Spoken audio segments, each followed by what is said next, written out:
Hello and welcome to this short video about Jaguar XK8 spark plugs and coil packs. This is video 21 in my series of short videos about my XK8. In this video I'm going to focus on how I remove my spark plugs and coil packs from the left hand side cylinder bank. Now if you're familiar with the XK8 engine, that's the side that has the expansion tank and it makes things very difficult to get at the cylinder head. Okay, so in the video I'm going to show how I can make that easier for you, and also how I checked and maintain the condition of the electrodes on my spark plug and coil pack. Okay, first of all, to get the coil pack cover and the coil packs out, you need the following tools: T30, 7mm, 8mm, 10mm, a flexible ratchet joint, some pipe grips, various extensions, and a ratchet drive. Okay, so first of all, you've got to get the coil pack cover off. First of all, it's located with 6 7mm AF bolts. You can see here 3 across the top. There's actually 3 across the bottom, but you can't see this one in the bottom right hand corner because it's obscured by the purge valve and the expansion tank. So here's where the tips come in. So first of all, you need to loosen off the expansion tank.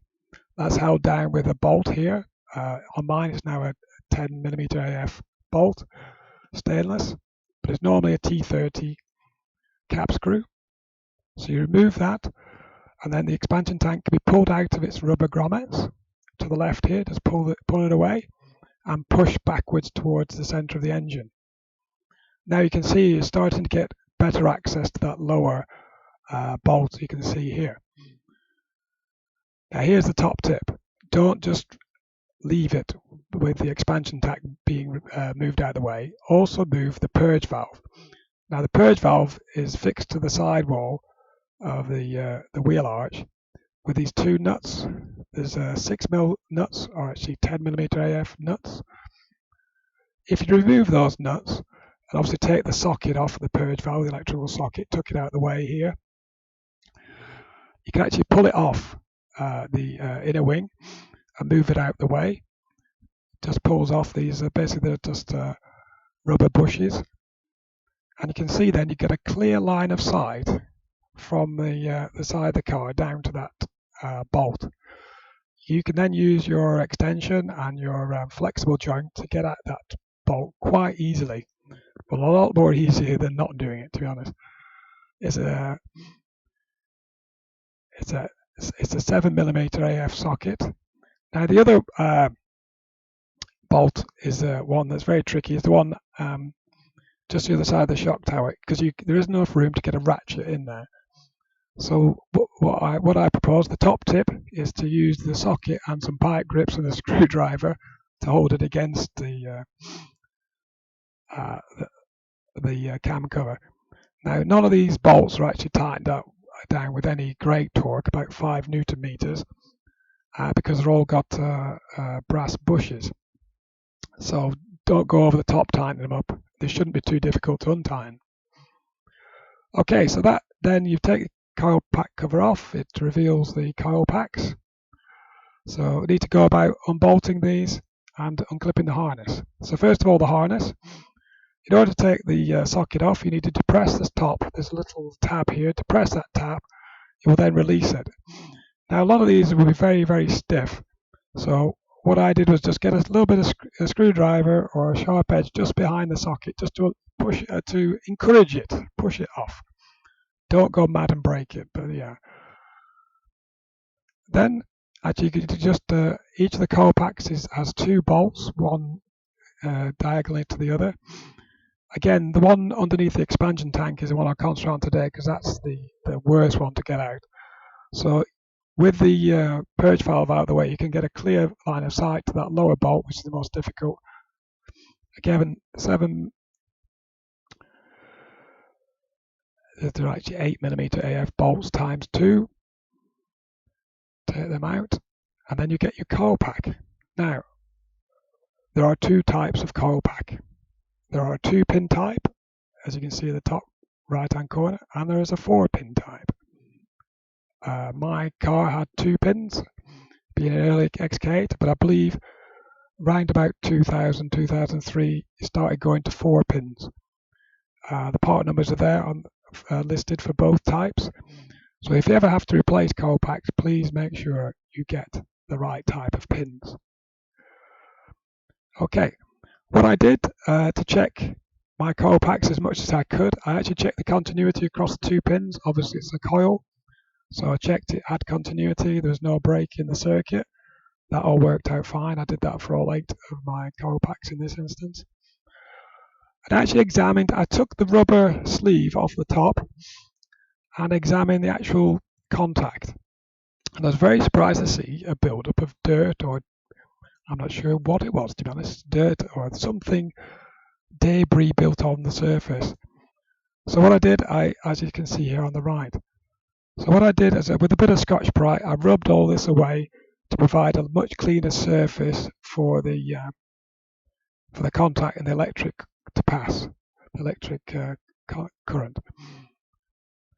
Right, now onto the spark plugs. So to remove the spark plugs, you need some more tools.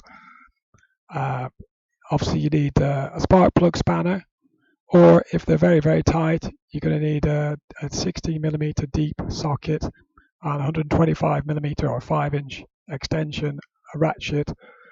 Obviously, you're going to need a torque wrench for tightening them back up again, a screwdriver, and some slips for checking the gaps. Okay, so if we concentrate on the spark plug near the hardest to get out, again, is under the expansion tank. You can see the hole here. You can actually get the socket and the extension in without too much trouble. I basically undo that and remove it. So there are 2 types of spark plug, but there's only one really. There's 2 part numbers, but the only difference being the gap. So you see that the standard spark plug was the NGK PFR5G-11E for XK8, and it was 13E for XKR. And the only difference is that one is that the gap is 1.1 and the other is 1.3. The Jaguar references are there as well. The only difference being E and H, which I assume is the gap. So if you're ever looking for spark plugs, chances are both will do, as long as you're setting the spark plug gap correctly. I checked the spark plug gap with my slip gauges. Everything proved all right. I believe on XK8 the gap is 1 to 1.1 millimeter, so they were all within spec. Now I actually checked the electrode condition. Now I'm not going to go into the different types of electrode condition, but if you are interested, there's a really good explanation on this website, www.mg/cars.org.uk, and in their little explanation there's 12 individual faults with the photographs. Now it's really great. This link is in the description of my video. If you want to have a look at all the detail, fill your boots. Okay, also for continuity of the coil packs and spark plugs, I used a multimeter. Nothing very complicated. So basically check the continuity from the threaded portion of the spark plug to the tip. Make sure that was correct. I believe you can also check the resistance from the top of the electrode to the contact. Should be about 10 kiloohms, but I wasn't able to do that. I also checked the top contact. And again, I had the same issue I had with the coil packs. I had this debris, this water staining, something. Now, it doesn't look very good, so I cleaned them all up again with Scotch-Brite. After that, I've then fitted them all, again with my proper spark plug spanner this time. It's a 16mm spark plug spanner, and I tightened them up roughly to 28 Newton meters. Refitted the coil packs, again to about 5 Newton meters. Now before you fit the coil pack cover, top tip, another top tip here, there is an upside down and the right way up for this. There's 2 tabs either side. Now these oppose the clips for the wiring. So please make sure you put the coil pack lid on the right way, and then fix all the 5 bolts back in, again 5 Newton meters, refit the expansion tank and the purge valve, and there you go, all reassembled. Okay, hope you found that useful. Please like, share, comment and subscribe if you'd like to see more XK videos.